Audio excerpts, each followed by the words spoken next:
परम अश्वत्थ चरणों में गिर पड़ी। उत्तरा प्रभु रक्षा करो। भगवान बोले देवी क्या हुआ? उत्तरा बोली प्रभु जिस बालक ने जन्म ही नहीं लिया उसके दुश्मन हो गए और उसे मारने के लिए ब्रह्मास्त्र चला दिया। प्रभु मैं क्या करूं? भगवान से कहा प्रभु मेरी रक्षा करो। यदि मेरा बालक मर गया तो लोग आपसे प्रश्न करेंगे कि पांडवों के रक्षक आप थे, उनके वंश में कोई पानी देने वाला नहीं बचा।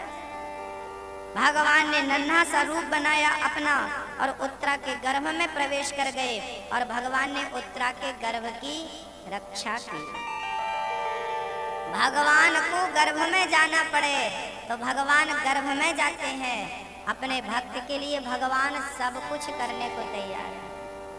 उत्तरा के गर्भ को भगवान ने बचाया और प्रसन्नता से भगवान जाने लगे। रास्ते में कुंती बुआ मिल गई।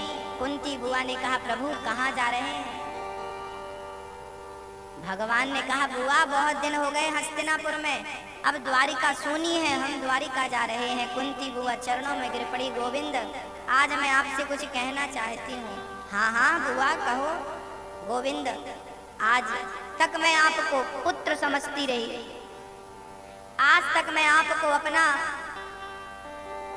भतीजा समझती रही, पर आप तो जगत के पिता पालनहार जगदीश्वर हैं। हे प्रभु आपकी मैं स्तुति करना चाहती हूँ।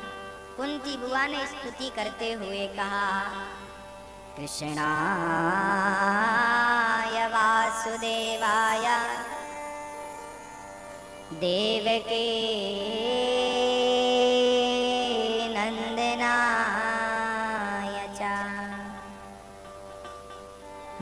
नंद गोप कुमाराय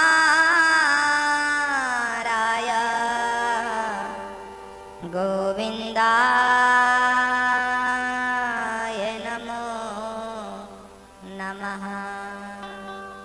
हे गोविंद, हे द्वारिकानाथ, आज मैं समझ गई कि आप परमपिता परमात्मा हैं। हे देवकी पुत्र, हे वसुदेव नंदन, आपकी जय हो, आपकी जय हो। प्रभु आज मैं आपसे कुछ मांगना चाहती हूँ, क्या आप मेरी झोली में मेरा वरदान, मेरा वचन मुझे डालेंगे, देंगे? कन्हैया मुस्कुराने लगे। बुआ पूरी जिंदगी में पहली बार आपने हमसे कुछ मांगने का मन बनाया। जो मांगोगी माँ मैं दूंगा, बोलो तुम्हें क्या चाहिए? कुंती बुआ रोने लगी। श्याम सुंदर हमें कुछ नहीं, केवल एक चीज मांगना है और हम उसके लिए खड़ी हैं, आप हमें वही दीजिए। मांगो तो सही, क्या चाहती हो? आज कुंती बुआ ने भक्तों वो मांगा है जिसकी आपने कभी कल्पना नहीं की होगी, सोचा नहीं होगा। कुंती बुआ ने कहा श्याम सुंदर विपदा विपदा सन्तु नः शश्वत् तत्र तत्र जगत गुरो भवतो दर्शनम यत्स्यात् अपुनर्भव दर्शनम। हे गोविंद द्वारिकाधीश, आज मैं आपसे दुख मांग रही हूँ। मेरी झोली में गोविंद दुख दे दो, सारा दुख मेरी झोली में डाल दो, मुझे दुखिया बना दो। प्रभु मुझे दुख दे दो। कन्हैया बोले माँ क्या मांग रही हो? दुख मांग रही हो? अरे जब से आपने होश संभाला है दुख ही दुख पाया है। पांडु चल बसे, 5 बच्चों को आपने भीख मांग कर पाला। माद्री चल बसी, उसके 2 पुत्रों को नकुल सहदेव को आपने पाला। कितना कष्ट उठाया। भरी सभा में आपकी बहू की लाज दुशासन ने लूटनी चाहिए। लाक्षागृह में बंद करके आग उन्होंने लगा दी। जंगल में आपका राज्य छीन कर आपको भेज दिया। इतना जीवन में कष्ट आया, क्या फिर भी आपका दुखों से पेट नहीं भरा माँ? कन्हैया से कुंती कहने लगी कन्हैया जीवन में जब जब सुख आया है तब तब हमने तुमको देखा ही नहीं, और जब जब दुख आया है ना तुम्हें अपने करीब पाया है, अपने पास पाया है। ऐसे सुख का क्या करेंगे जिस सुख में मेरा कृष्ण मुझसे दूर हो जाए? लाख गुना अच्छा वो दुख है जिस दुख में कम से कम आपका दर्शन तो होता है। ऐसे सुख पर पत्थर पड़े जो कृष्ण हृदय से जाए, बलिहारी बा दुख की जो पल पल नाम जपाए। हमें सुख नहीं चाहिए गोपाल, हमें दुख चाहिए, दुख। दुखों से अगर चोट खाई ना होती तो कन्हैया तेरी याद हमको आई ना होती। अरे दुख के कारण ही तो आपकी इतनी याद आई। भक्तों याद रखना, जीवन में जब दुख आता है ना तब भगवान का स्मरण ज्यादा होता है, और जीवन में जब हम सुखी हो जाते हैं ना तो हम भगवान को भूल जाते हैं। इसलिए कुंती बुआ ने कहा कि हम दुखी रहें, हम दुख मांगते हैं ताकि हम आपको कभी ना भूलें। बस हम तो आपको चाहते हैं, हमें दुख और सुख से कोई लेना देना नहीं। दुख में सुमिरन सब करें, सुख में करे न कोई। जो सुख में सुमिरन करे तो दुख काहे को हो। भगवान को भूल जाना ही सबसे बड़ा दुख है। भगवान को याद करना ही सबसे बड़ा। जानते हूँ अस स्वामी विसारी, फिर हित काहे न होए दुखारी। हमें सुख नहीं गोपाल, हमें दुख दे दे, दुख चाहिए। कन्हैया बोले माँ मैं दुख कहाँ से लाऊं? तो एक काम कर, तू मेरा हो जा, तो मुझे वचन दे कि तेरी छवि तेरे चरण मेरे दिल में मेरे हृदय में रहेंगे। कन्हैया एक पल के लिए मैं तुम्हें भूलूं ना, एक पल के लिए मैं आपके चरणों को भूलूं ना।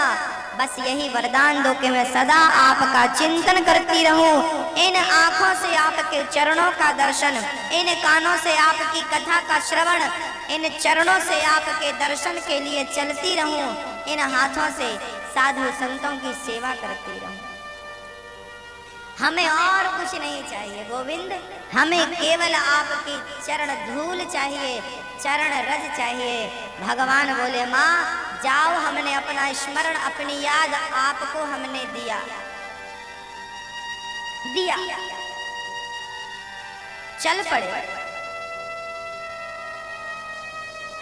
कुंती बुआ भगवान से दुख मांगती है, और हम लोगों के जीवन में थोड़ा सा दुख आ जाए ना तो हम भगवान से शिकायत करते हैं, तुमने तो हमें दुख दिया, हमने तो इतना भजन किया, हमने तो इतनी भक्ति करी, और बदले में क्या मिला।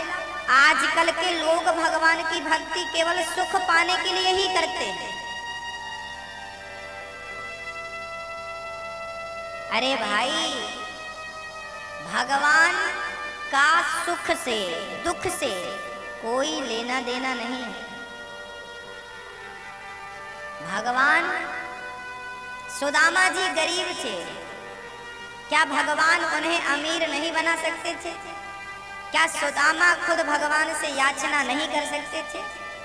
नहीं करी, क्योंकि सुदामा के अंदर चाह थी ही नहीं ना। चाह मतलब इच्छा, इच्छा थी ही नहीं।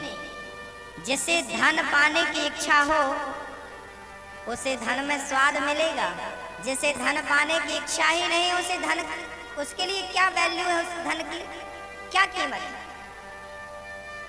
बताइए।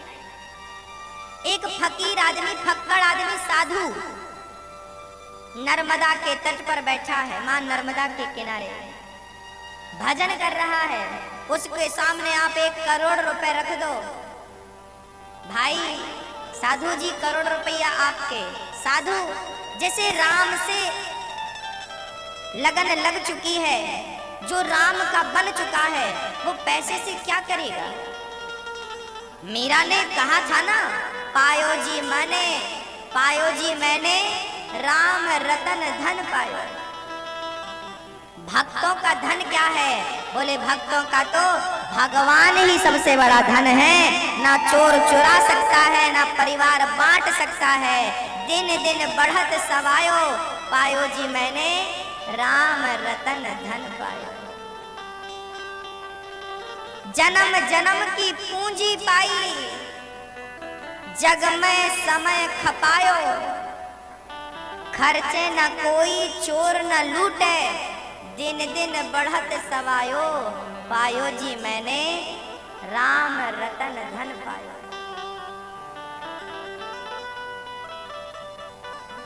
जन्म जन्म की पूंजी मीरा जी ने कहा है।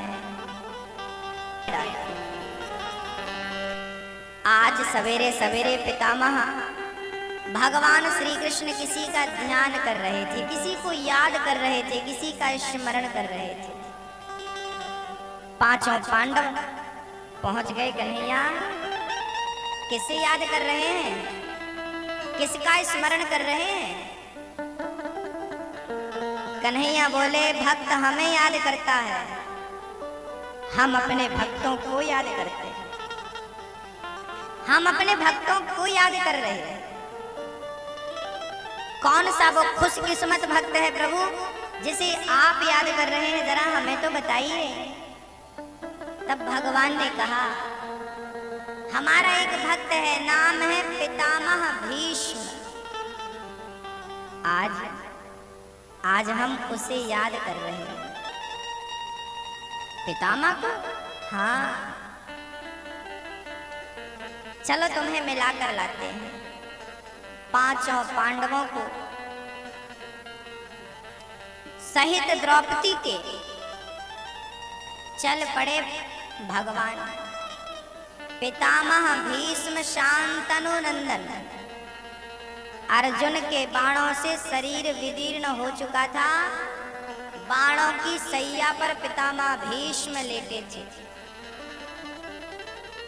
जमीन पर उनके शरीर का सारा रक्त गिर चुका था। बस आंखें खुली थीं तो केवल कृष्ण के इंतजार में, कृष्ण के दर्शन के लिए पितामह। अच्छा, पितामह भीष्म को ना इच्छा मृत्यु का वरदान था। आपके पांव में एक कांटा लगता है ना तो बड़ा दर्द होता है, और पितामह भीष्म के तो पूरे शरीर में बाण चुभे थे और इच्छा मृत्यु का वरदान भी था। चाहते तो मर सकते थे पर मरे नहीं, क्योंकि पितामह सोच रहे थे कि मरने से पहले इन आंखों से एक बार श्री कृष्ण का दर्शन कर लो। और दर्शन करते करते प्राण निकले, ये संकल्प उन्होंने मन में ले रखा था। हमारे भारत में हर व्यक्ति यही चाहता है कि मरते समय भगवान का दर्शन हो जाए। इतना तो करना स्वामी, जब प्राण तन से निकले। पितामह भीष्म इंतजार कर रहे थे। आंखों को इंतजार है सरकार आपका। तरस रही हैं आंखें, कब आएंगे, कब दर्शन होगा, कब दर्शन होगा। तभी पितामह भीष्म ने देखा कि आज कृष्ण मेरी तरफ स्वयं चलकर के आ रहे हैं। आहा, वो उठकर दौड़ तो नहीं सकते थे, पर उनका मन भगवान कृष्ण के चरणों में जाकर लिपट गया और वो प्रेम से झरझर नेत्रों से आंसू बहाने लगे। कन्हैया, मुझे यकीन था कि तुम दर्शन देने जरूर आओगे। आज वामन दिन के बाद भगवान दर्शन देने पितामह भीष्म के पास पहुंचे।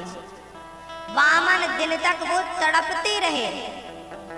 अच्छा भक्तों, जब तक भूख ना हो तब तक भोजन स्वाद नहीं देता। लोग कहते हैं भोजन में स्वाद होता है। रसगुल्ले अच्छे थे, आज की सब्जी अच्छी थी, आज की दाल अच्छी थी, रबड़ी अच्छी थी। अरे भाई, स्वाद व्यंजनों में नहीं होता, स्वाद तो भूख में होता है। भूख लगी हो तो बासा भात भी अच्छा लगता है, बासा चावल भी अच्छा लगता है, बासी रोटी नमक के और अचार के साथ स्वाद देती है, और भूख ना हो तो 56 भोग भी फीका लगता है। तो दर्शन करने की जब तक उत्कंठा नहीं होगी, जब तक लालसा नहीं होगी, तब तक दर्शन भगवान देंगे तो क्या उसका आपको लाभ मिलेगा? एक बात बताऊं भक्तों, हम ना तड़पते नहीं हैं। हम लोग भगवान से मिलने के लिए तड़प कहाँ रहे हैं, बेचैनी कहाँ है? हम तो धन की चाह में पड़े हैं, मान प्रतिष्ठा की चाह में लोग घूम रहे हैं। जब तक भगवान की चाह नहीं होगी, तब तक भगवान की प्राप्ति होगी कैसे भैया? क्या आपको चाह है, इच्छा है, लालसा है, ललक है? नहीं भाई, किसी व्यक्ति को हीरा पकड़ा दो और उसे पता ही नहीं कि ये हीरा है, तो क्या उसकी वो कदर करेगा, इज्जत करेगा, सम्मान करेगा? नहीं। आपको पता ही नहीं कि भगवान चीज क्या है, भगवान क्या है, वो मिल भी जाए तो आप उसको पहचान ही नहीं पाएंगे। भक्तों, भगवान हमारे और आपके रूप में ही छिपा बैठा है। यदि आंखों में प्रेम का चश्मा लगे, भक्ति का चश्मा लगे, और फिर देखा जाए उस चश्मे से, तो कण कण में परमात्मा ही परमात्मा नजर आएगा। कण कण में, घट घट में सर्वव्यापी है, दिख जाएगा। पर हमें जरूरत कहाँ? जब हमें उत्कंठा ही नहीं है मिलने की, ललक ही नहीं है, तो मिलेगा क्यों? ये भी तो विचार करो। पितामह की आंखें तरस रही थी, टुकुर टुकुर उसी तरफ देख रहे थे जिस तरफ से कृष्ण के आने का मार्ग था, और आज आ गए पितामह, गदगद हो गए, भाव से चरणों में गिर पड़े। प्रभु, मुझे यकीन था मुझ पापी को दर्शन जरूर देंगे, जरूर देंगे। स्तुति करने लगे पितामह, हे कन्हैया, मैं देखो हाथ भी नहीं जोड़ पा रहा हूं, क्योंकि हाथों में भी बाण लगे थे। पर भाव से,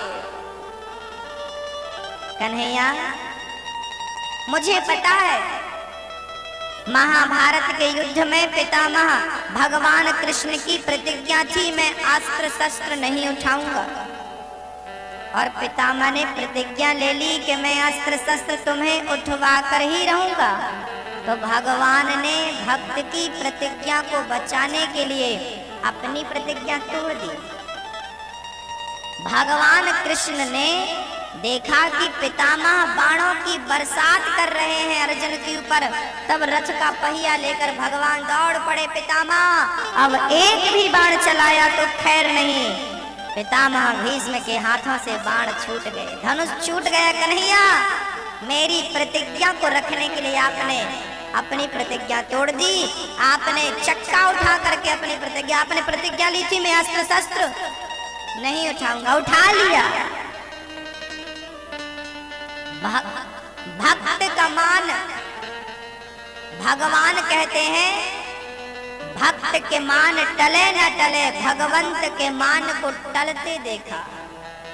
भक्त के मान को टलते नहीं, भगवान के मान को टलते देखा। एक भक्त ने पत्थर पर हाथ रख दिया कि ये मेरा भगवान है, तो उस भगवान ने अपने भक्त के वचन को सिद्ध करने के लिए, सच करने के लिए उस खंबे को तोड़कर नरसिंह के रूप में प्रकट हो गए। कहीं भक्त का वचन मिथ्या ना हो जाए। यदि मिथ्या हुआ तो भक्तों पर यकीन कौन करेगा? ये भगवान है, भक्त के वचन को कभी टालते नहीं। पर उस कोटि का भक्त तो हो।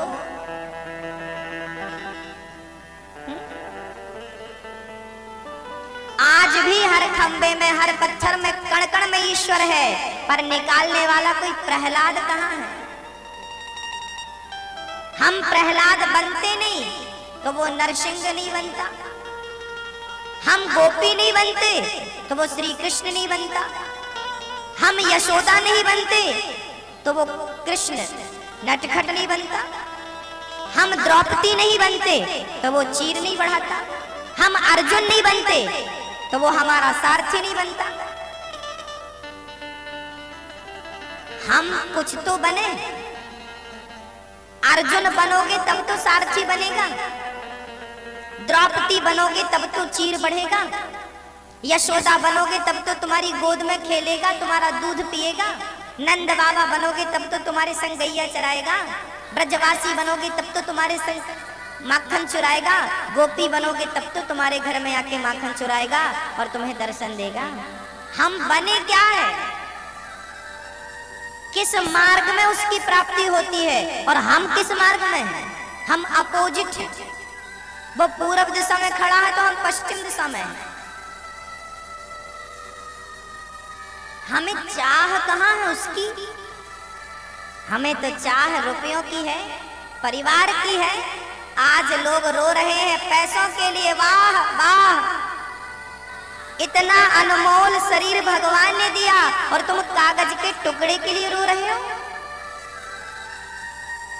जिस शरीर से उस परमात्मा की प्राप्ति की जा सकती है, उस शरीर को पाकर तुम 1500 के लिए रो रहे हो।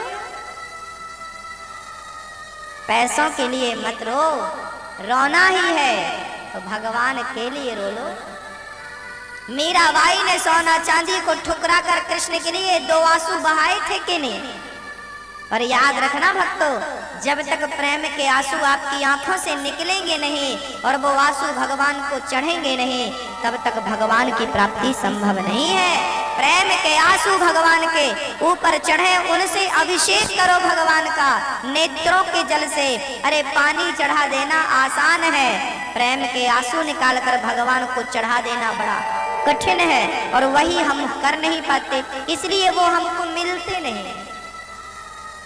हम लोग अविश्वास प्रकट करते हैं, भगवान तो है ही नहीं। अरे भाई, भगवान तो है, हम भक्त नहीं हैं, हम उसके योग्य नहीं हैं, काबिल नहीं हैं।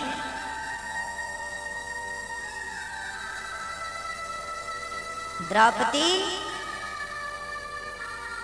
खड़ी है, पांडव खड़े हैं, कृष्ण खड़े हैं, पितामह कह रहे हैं कन्हैया मेरी बेटी से आप विवाह कर लो, मेरी अंतिम इच्छा यही है। पांडव बोले पितामह आप तो बाल ब्रह्मचारी हो और आप कह रहे हो हमारी बेटी से विवाह कर लो। आपकी बेटी कौन है? आपकी बेटी? पितामह बोले हाँ हमारी बेटी, वो हम कन्हैया को देना चाहते, क्योंकि हमारी बिटिया का वर जो है ना, वो कृष्ण से बढ़िया वर मिल नहीं सकता। कौन सी बेटी, क्या नाम है? पितामह कहते हैं इति मति रूप कल्पिता वितृष्णा भगवत सात्वत पुंगवे विभूमि। ये जो मेरी बुद्धि है ना, ये बुद्धि मेरी बेटी है और आज से मैं अपनी बुद्धि प्रभु आपके श्री चरणों में समर्पित कर रहा हूँ। देखूंगा तो तुम्हें, सोचूंगा तो तुम्हारे बारे में, सुनूंगा तो तुम्हारी कथा, चलूंगा तो तुम्हारे लिए, हाथ बढ़ेंगे तो तुम्हारे सेवकों के लिए, तुम्हारे भक्तों की सेवा के लिए। आंख है दर्शन के लिए, इन आंखों से दर्शन ना किया, भगवान को ना देखा, तो इन आंखों का होना व्यर्थ है। इन कानों से केवल तुमने निंदा चुगली सुनी, इन कानों का होना व्यर्थ है। इन हाथों से केवल किसी को छला है, किसी को ठगा है। क्या कभी इन हाथों से किसी भक्तों की सेवा करी है? किसी भक्त की सेवा करी है? ना। इन पांव से चलकर क्या दरबार तक पहुंचे हो, भगवान की कथा तक, कीर्तन तक, तीर्थों तक? नहीं। तो पांव होना व्यर्थ है, आंख होना व्यर्थ है, कान होना व्यर्थ है। अरे जिस जिह्वा से राम का नाम ना गाया हो, कृष्ण का नाम ना निकला हो, उस जिह्वा का होना व्यर्थ है। पितामह अपने आप को समर्पित कर रहे हैं श्री कृष्ण में। देखो अंत समय ऐसा ही हो, हम अपने जीवन को भगवान के चरणों में समर्पित कर दें। अपनी हस्ती को मिटा दीजिए, अपने आप को मिटा दीजिए और कृष्ण में अपने आप को लीन कर लीजिए। मिश्री का ढेला यदि किसी को फेंक कर मार दिया जाए तो रक्त बहने लगेगा, इतना कठोर होता है। लेकिन वही मिश्री पानी में मिल जाए ना, घुल जाए ना, तो फिर वो पानी से मिलकर एक हो जाती है, अपने अस्तित्व को मिटा देती है कि नहीं, अपने आप को मिटा देती है कि नहीं। जैसे मिश्री ने अपने आप को मिटा दिया है जल के लिए, ऐसे अपने आप को मिटा दो भगवान के लिए। जिस दिन मिटा दोगे, अपने आप को समर्पित कर दोगे, जैसे मिश्री ने अपने आप को आत्मसमर्पण कर दिया, पानी हो गई, पानी स्वयं मिश्री थी, अब पानी हो गई। अभी तक तुम आपका नाम है राम सिंह, फलाना सिंह, ये जब तक आप राम सिंह रहोगे, आकाश रहोगे, विकास रहोगे, हाँ फलाने जी रहोगे, फलाने जी रहोगे, तब तक संभव नहीं है। आपको अपना अस्तित्व मिटाना, शून्य करना पड़ेगा, अपने आप को जीरो करना पड़ेगा। काम, क्रोध, लोभ, अहंकार, मैं कौन हूं, जब तुम ये भूल जाओ, जब तुमसे कोई पूछे तुम्हारा पता क्या है, जब तुम कहो कि जब तक हमारा पता था, जब तक हमें हमारा पता था, तब तक हमें उसका पता नहीं था, अब उसका पता चला तो हमारा पता नहीं है, हमारा पता नहीं। अपना पता ना पता रहे, अपने आप को मिटा देना, शून्य कर देना। बिलासपुर जब मैं आ रहा था ना, तो रास्ते में लिखा था सड़क के किनारे बिलासपुर 10 किलोमीटर, आगे लिखा था बिलासपुर 5 किलोमीटर, और आगे बढ़ा तो लिखा था बिलासपुर 2 किलोमीटर, लिखा रहता ना सड़क के किनारे। तो जहां 2 लिखा था, क्या वहां बिलासपुर था? आगे लिखा मिला 1 किलोमीटर बिलासपुर, फिर 1, तो क्या जहां 1 था वहां बिलासपुर था? और आगे आया तो लिखा था बिलासपुर और नीचे बना था शून्य। अब बताइए, जहां 0 था, जहां कुछ नहीं था, वहीं सब कुछ था कि नहीं, वहीं बिलासपुर था कि नहीं? हाँ भक्तों, जैसे बिलासपुर पहुंचना हो तो शून्य की ओर बढ़ना पड़ेगा, तब मंजिल प्राप्त होगी। भगवान को पाना चाहो तो अपने अंतःकरण को, अपनी इंद्रियों को शून्य करना पड़ेगा, अपनी चाह को, अपनी इच्छा को जीरो करना पड़ेगा, समाप्त करना पड़ेगा, तब परमात्मा की प्राप्ति संभव है। हम जीरो हो नहीं पाते तो मंजिल मिल नहीं पाती। जहां तक गिनती रहेगी वहां तक मंजिल नहीं रहेगी ना, गिनती तो खत्म हो। अब गिनती खत्म ही नहीं हो रही। महाराज ये हमारा एक बंगला, ये दूसरा बंगला, ये एक प्लॉट, ये 4 बच्चे और ये पत्नी और ये गिनती चली रही है आपकी जवानी से, लड़कपन से आज तक गिनती चल रही है। बुढ़े बुढ़े लोग हमको गिनाते, महाराज जी हमारे 4 प्लॉट हैं, हमारी इतनी प्रॉपर्टी है, ये हमारे 2 बच्चे हैं, देखो अभी गिनती है। बूढ़ा आदमी भी अभी गिनती कर रहा है और अभी तुम्हारी गिनती चालू है, तो फिर मंजिल कैसे मिलेगी? मंजिल तो उसको मिलती है जो शून्यता की ओर बढ़ जाता है।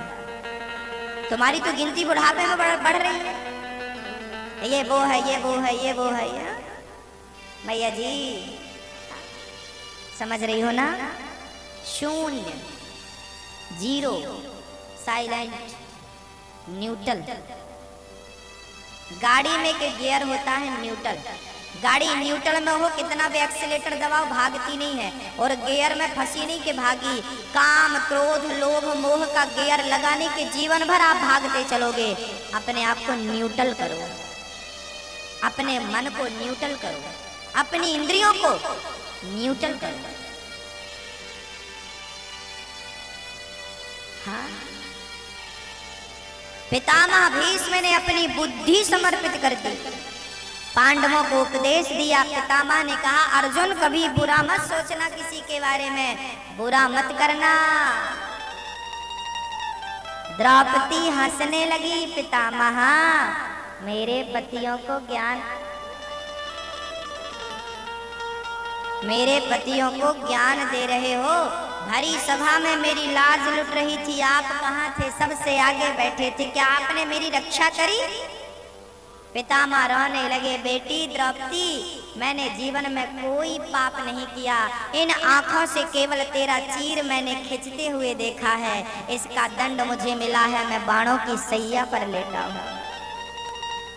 कर्मों की सजा तो पितामह भीष्म जैसे दिग्गजों को भोगनी पड़ी, तो ऐरे गहरे नत्थु खैरे आपकी और हमारी गिनती कहाँ है? कर्मों की सजा पितामह से केवल एक ही पाप हुआ था पूरी जिंदगी में, क्या? उन्होंने अपनी आंखों से सामर्थ्य होते हुए भी अपने नेत्रों से द्रौपदी के चीर को खींचते हुए पितामह ने देखा था। इस अपराध से उन्हें बाणों की सैया मिल गई। कहा जाता है कि 21 जन्म पहले पितामह भीष्म ने एक सांप को कांटों में फेंक दिया था, कांटे चुभ गए थे। वो पाप पितामह से 21 जन्म पहले हुआ था। उन 21 जन्म तक पितामह ने कोई गलती नहीं करी, इसलिए वो पाप आ ना सका। इस जन्म में गलती हो गई, पितामह ने द्रौपदी के चीर को खींचते देख लिया। हाँ, आपके पास बल है, शक्ति है, तो पाप को रोकिए। पाप को करना, पाप को बर्दाश्त करना, ये सारी एक ही बातें हैं। पापी जितना पापी होता है, पाप को बर्दाश्त करने वाला भी उतना ही पापी होता है। इसलिए पाप सहना, पाप को देखना, सामर्थ्यता होते हुए भी चुप्पी साधना, ये सारा पाप है। इन पापों से बचो। पितामह द्रौपदी कह रही है, भरी सभा में मेरी साड़ी खींची। अच्छा, द्रौपदी के केस पकड़ के लाया था दुशासन, घसीटता, चल आज तुझे निर्वस्त्र करेंगे। चल निर्वस्त्र, मेरा देवर है ये, द्रौपदी का सगा देवर था। सगा देवर भाई धृतराष्ट्र और पांडु दोनों भाई भाई थे, एक पिता की संतान थे, वेद व्यास जी की संतान। तो भाई आपका ताऊ जी, आपके ताऊ जी का लड़का और आपका लड़का भाई भाई हुआ। तो द्रौपदी तो दुर्योधन की भाभी थी, 5 पांडव बड़े थे ना। तो ये दुशासन कौन था?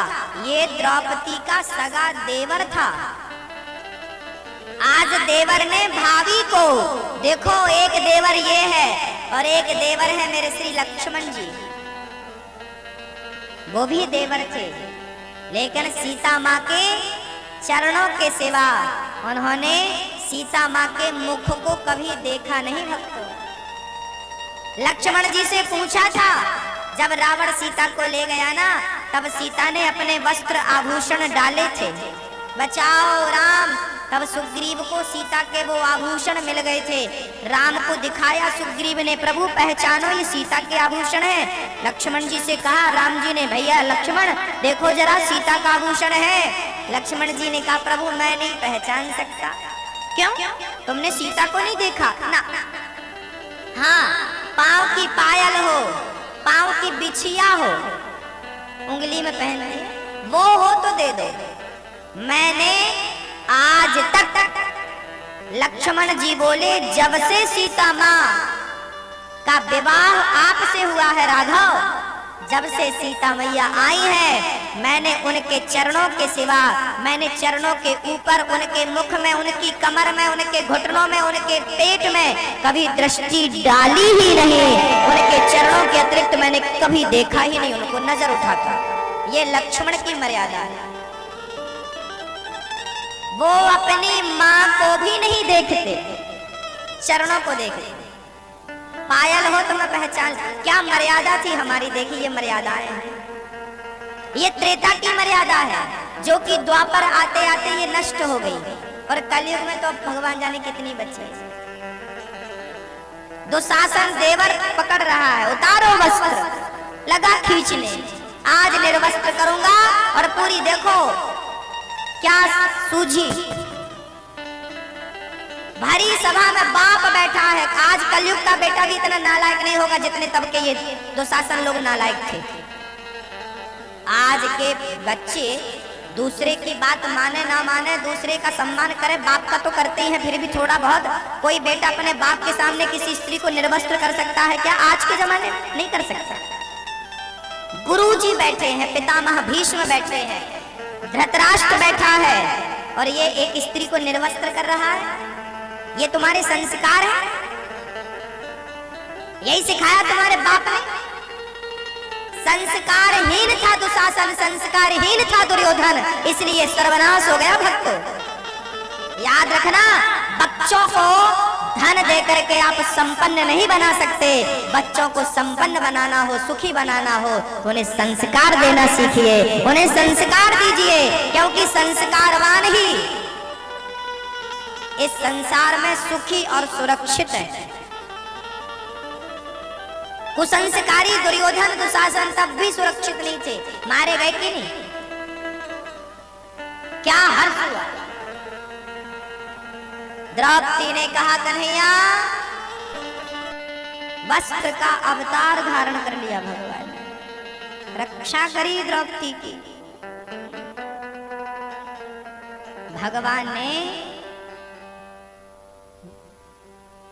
पितामह पर कृपा करी, द्रौपदी पर कृपा करी। पितामह का शरीर पूरा हुआ, पितामह के प्राण भगवान के कृष्ण के चरणों में समा गए। भगवान द्वारिका गए हैं जहां उनका स्वागत हुआ है। जब परीक्षित का जन्म हुआ तो भगवान दर्शन देने आए हैं। उत्तरा का गर्भ जिसी की रक्षा करी थी उसने जन्म ले लिया। 125 वर्ष की लीला पूरी करके भगवान परम धाम को चले गए। वहां पर जाने के पहले भगवान ने अर्जुन से कहा, मेरी पत्नियों को ले जाओ, द्वारिका पानी में डूब जाएगी, द्वारिका पानी में डूब जाएगी। कुंती ने सुना कृष्ण चले गए, प्राणों को त्यागती है। पांचों पांडव स्वर्गारोहण के लिए निकलते हैं। कलयुग के पहले राजा बने परीक्षित। ये परीक्षित हैं, ये जो महाभारत में अभिमन्यु मारे गए थे उनके पुत्र हैं।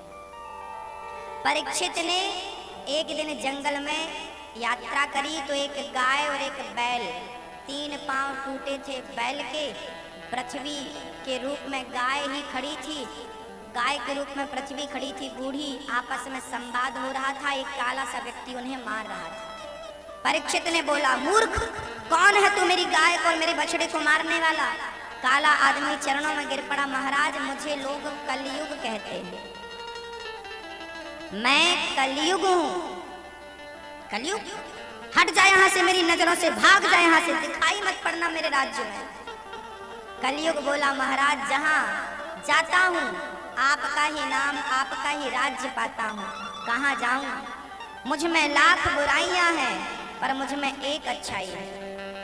याद रखना भक्तों, कलयुग तीनों युगों से श्रेष्ठ युग है। सतयुग, त्रेता, द्वापर से भी बेस्ट कलयुग है। क्या लाभ है कलयुग में? कलयुग में कृते यध्यायते विष्णुम, त्रेतायाम यजतो मखई, द्वापरे परिचर्यायाम कलौ केशव कीर्तनात्। सतयुग, त्रेता, द्वापर में जो गति यज्ञ करने से, जाप करने से प्राप्त होती थी, कलयुग में वही गति केवल भगवान का नाम लेने मात्र से मिल जाती है। कलयुग केवल नाम आधारा, सुमरी सुमरी नर उतरहि पारा। इसलिए मैया जी भगवान का नाम जपते रहिए। हरे राम राम राम बोलो, हरे राम राम राम हरे हरे, हरे कृष्णा कृष्णा कृष्णा हरे हरे, श्री राम जय जय राम। बोलो, जोर से बोलो मैया भैया, श्री राम जय राम, श्री राम जय राम, श्री राम जय राम। इन मंत्रों का, कीर्तनों का नित्य संकीर्तन, नित्य स्मरण, जाप बना रहे। वाणी इनको ही गुनगुनाती है, हरे राम राम राम राम राम हरे हरे, हरे कृष्णा हरे, हे प्रभु। अपने आप सब कुछ मिलेगा जो चाहते हो। कलयुग को अच्छाई देखकर परीक्षित ने रहने के 4 कमरे बनवा दिए। कलयुग कहाँ कहाँ रहता है सुन लो, फिर आरती उतारते हैं, प्रसाद लेकर जाइएगा। हम